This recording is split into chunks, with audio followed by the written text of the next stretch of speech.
바로 마크 리포트, 오바마의 아주 최측근이라고 그래요. 네. 혹시 어떻게 해서 이렇게 최측근이 됐는지. 일단 오바마 대통령이 상원의원 했을 때 이 예. 보좌관을 시한 것 같습니다. 그래서 그때부터 오바마 대통령과 정말 밀접한 관계를 가졌고요. 심지어 뭐 농구를 같이 할 정도로. 그리고 전에 이번에도 이제 그 한국에 부임할 때 워싱턴 DC에서 그 취임 선서할 때도 그전에는 오바마 대통령이 온 적이 없다고 그래요. 네. 근데 이번에 오바마 대통령이 와서 축하를 해줄 정도니까 둘 사이가 어느 정도 관계를 짐작할 수가 있는데 지금 사실 나이도 제일 연소지 않습니까? 그래서 그런데 그 리포트 대사를 이 얘기를 할 때 미국에서도 얘기할 때 그렇고 뭐 한국에서 마찬가지입니다만은 오바마 대통령과 가장 친한 사람 중에 하나가 아니고요. 네. 오바마 대통령과 가장 친한 사람. 그 중에 한 사람이 아니고 친한 사람이라고 그런다. 아, 여러 친한 사람 중에 한 사람이 아니고 가장 친한 사람이다. 그렇죠. 진짜 그렇습니까? 예, 그렇게 본다고는 리포트 대사의 어떤 오바마 대통령의 어떤 정책, 또 실제로 많은 정책에 지금 막 도착했나 보네요. 예, 예, 많은 자막으로 정책에 한국당 밟다 이렇게 나오네요. 예, 관여를 해왔었고 그렇다고 한다면 이제 한국에서도 어떤 무게감이 굉장히 있는 그런 예. 이전의 대사보다는 훨씬 더 무게감 있는 대사다 그렇게 볼 수 있을 것 같습니다. 예. 이전에 있는 대사들 지금 도착하면 우리가 이제 바로 직접 얘기를 들어볼 텐데 이전에 있는 대사들 중에서 가장 관심 있게 기억에 남는 대사 누가 좀 있습니까? 뭐 우리가 보면은 네. 우리 최재형 환경부 장관에서 오히려 더 그 부분은 더 잘하시죠. 제일 영향을 미친 대사는 예, 4.19 때 예. 그 대사 이름이 누구죠? 그건 참 4.19 때라면은 1960년대인가요? 예, 그렇죠. 예. 지금 보면은 초대 대사는 존 무초가 예. 있었고요.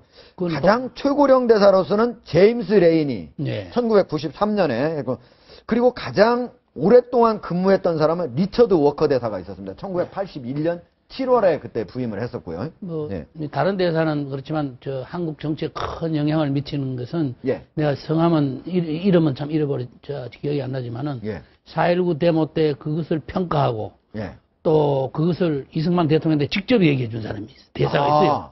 왜냐하면 전부 다 이승만 대통령한테 이거는 뭐 빨갱이가 한 짓이라든지 이런 보고가 올라갈 때 네. 주한미 대사가 가서 그런 것이 아니다. 아하, 그러면은 1961년 4월에 사실은 최단 근무를 했던 마셜 그린이라고 하는 사람이 있었는데 거기 가깝게 그거는 대리대사 하다가 강번이고 고전 대사를 그전 대사가 네, 고전 대사인데 예.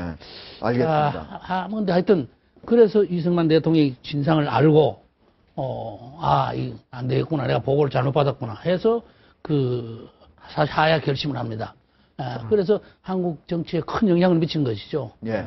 사실은 바로 이전 22대 대사 성김 대사가 우리한테는 가장 친숙해요. 뭐 그렇죠. 뭐 바로 직전에도 있었고. 예. 근데 이 리포트 대사 같은 경우에는 뭐 어리긴 하지만 네. 오바마하고 띠동갑 정도인데 뭐 농구도 하고 뭐 맥주 띠동갑이라면 12살 차이. 12살 차이 예. 있고. 그런데 이제 지금 대통령 비서실장을 하고 있는 데니스 맥더거 예. 같은 경우가 이제 같이 아까 말씀하셨듯이 상원의원 때부터 쭉 같이 있었던 사람이고 중요한 것은 아시아 중시 정책, 피보트 아시아 정책에 예. 원래는 미국 대사가 주로 외교부 출신들이었는데 국방부에 아주 친숙한 그리고 국방 NSC 비서실장도 하고 그러면서 오히려 한국보다는 일본하고 조금 친한 친일적인 측면이고 중국어를 공부했던 예. 그렇지만 한국을 방문하면서 한국적인데 오히려 내가 한국을 가겠다라고 오히려 자발적으로 많이 했다고 하는 것은 결국 남북 간의 어떤 긴장관계나 한미일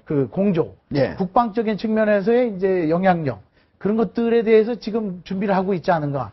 그래서 리포트 지금 41살의 젊은 우리가 대사지만 예. 우리나라도 예전에 73년도에 41살의 한병춘 대사를 주미 대사로 파견한 적이 있었거든요. 예. 나이가 중요한 게 아니고 아까 뭐 변호사님 말씀하신 대로 얼마나 양국 관계를 돈독하게 그렇죠. 만들 수 있는 사람이냐. 그게 더 중요하겠죠. 그런 측면에서 예. 국방적인 측면에 기능적인 역할을 하지 않을까 예. 기대를 해봅니다. 아마 그 이외에도 아마 아시아에 대해서 굉장히 관심이 많은 것 같아요. 그래서 아시아 중심축으로 오바마 대통령 정책에 변화하실 때도 관여를 했고요. 또 대북 정책, 또 북한 핵이랄지, 이번에 우리 전시작전 통제권, 재연기랄지, 뭐 방위부 부담이랄지, 그런 거에 굉장히 관여를 쭉 해왔기 때문에 예. 아마 한국에 대해서 특히 한국 대북 정책과 관련된 부분 또 지금 요즘은 북한이 어떤 굉장히 변동성이 심하지 않습니까? 예. 아마 그런 부분에서 아마 미국과 한국과의 역할에 대해서 아마 해줄 수 있는 굉장히 파워풀한 대사다. 그렇게 보면 될 것 같습니다. 알겠습니다. 우리가 얘기를 나누는 동안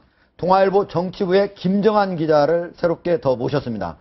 우리 마크 리포트 신임 주한 미 대사 가장 잘하는 우리 동아일보의 기자예요. 그죠? 예. 감사합니다. 김정한 기자. 네. 지금 해군 정부장교 출신이었어요. 예. 마크 리포터. 어떻게 해서 오바마하고 이렇게 친하게 됐습니까? 2005년에 예. 그러니까 초선 상원 의원으로 오바마가 그 더 힐이라고 하죠. 미국 예. 의회에 진출했을 때 처음으로 고용하고 지금까지 함께하고 있는 보좌관입니다. 아, 가장 처음 고용하고 지금까지 같이 하고 있다. 항상 처음에 임기가 지금 오바마 임기가 두 번째잖아요. 그렇습니다. 예. 그리고요. 5년 넘게 한 거네, 결국. 네, 두 예. 사람의 그 돈독한 사이를 좀 이야기할 만한 그런 예. 일화가 있는데요. 예. 2007년에 이 집안이 리포트 대사의 집안이 아주 그 해군 장교 출신들이 참 많습니다. 지금 화면에 보면은 오바마 대통령하고 리포트 신임 대사가 양손을 이렇게